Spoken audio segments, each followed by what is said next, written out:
Red Cloud, one of the greatest military and diplomatic leaders among the Native American tribes, was born into the Oglala Lakota Sioux tribe.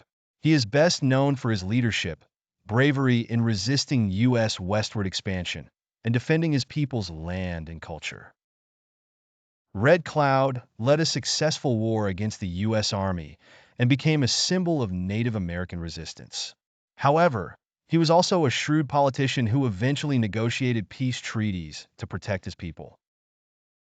Red Cloud was born in 1822 along the North Platte River in what is now Nebraska. He grew up in the Oglala Lakota tribe, one of the Sioux tribes in the Northern Plains. His father died when he was young, and he was raised by his uncle, who taught him fighting, hunting skills, and how to lead his people. From a young age, Red Cloud showed courage and skill in battle, participating in intertribal wars that earned him the respect of his people as a warrior. Thanks to his bravery and military skills, Red Cloud quickly rose to become one of the prominent leaders of his tribe. In his youth, he was involved in many battles between the Sioux and other tribes such as the Cheyenne and Crow, gaining valuable experience in war tactics and organizing raids.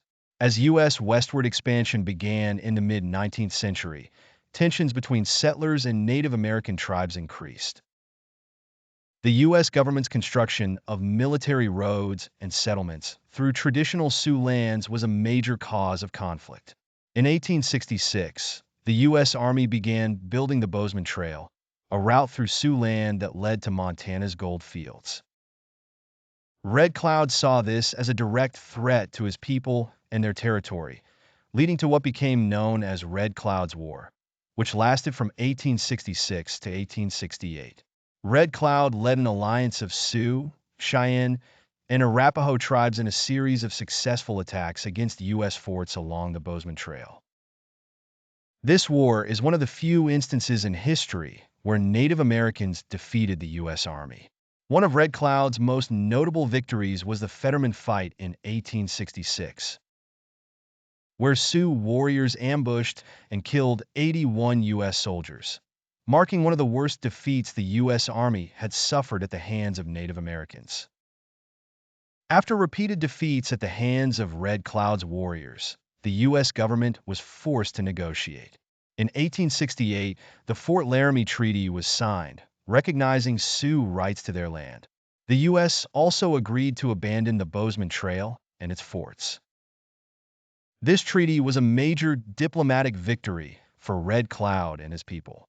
After the treaty, Red Cloud transitioned from being a war leader to a political figure, working to protect his people's interests through diplomacy.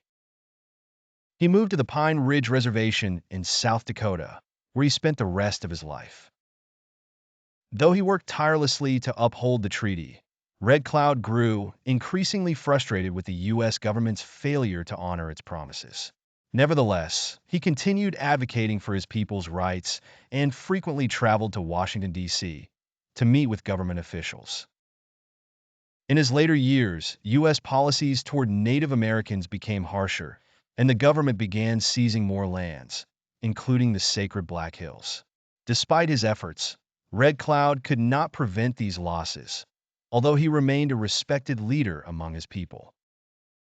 Red Cloud died on December 10, 1909, at the age of 87 in the Pine Ridge Reservation. He was one of the few Native American leaders to live through the end of the great conflicts between Native Americans and the U.S. Army.